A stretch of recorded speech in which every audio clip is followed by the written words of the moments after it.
नमस्कार, मी मंगेश वानखडे, सहाय्यक शिक्षक, जिल्हा परिषद उच्च प्राथमिक शाळा नांदुरा बुद्रुक, पंचायत समिती बाबुळगाव, जिल्हा यवतमाळ.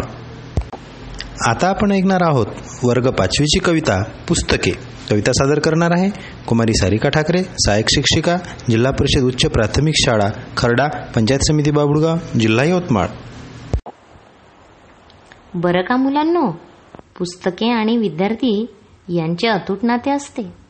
कवी सफदर हाशमी यांनी या कवितेत पुस्तकाचा आपल्या जीवनात असलेलं महत्त्व पटवून दिलेलं आहे. तर मुलांनो, आता ऐकूया पुस्तके ही कविता.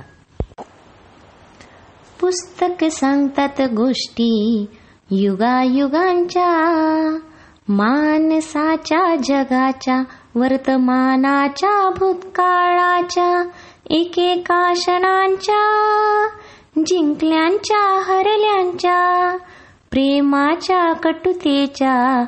तुम्ही नाही का ऐकणार गोष्टी पुस्तकांच्या. पुस्तक सांगतात गोष्टी युगायुगांच्या, मानसाच्या जगाच्या, वर्तमानाच्या, भूतकाळाच्या. पुस्तके काही करू इच्छितात, तुमच्या जवळ राहू इच्छितात. पुस्तकात पाखर चिवचिवतात, पुस्तकात आखर सळसळतात. पुस्तकात निर्झर गुणगुणतात, पुस्तक परीकथा ऐकवतात.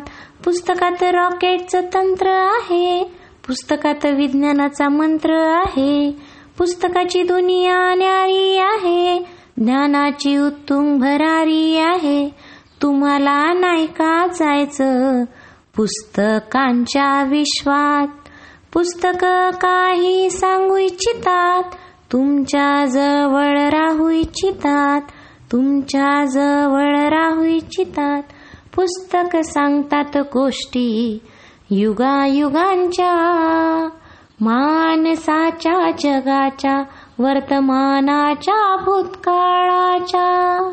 पुस्तक सांगतात गोष्टी युगायुगांच्या, मानसाच्या जगाच्या, वर्तमानाच्या, भूतकाळाच्या.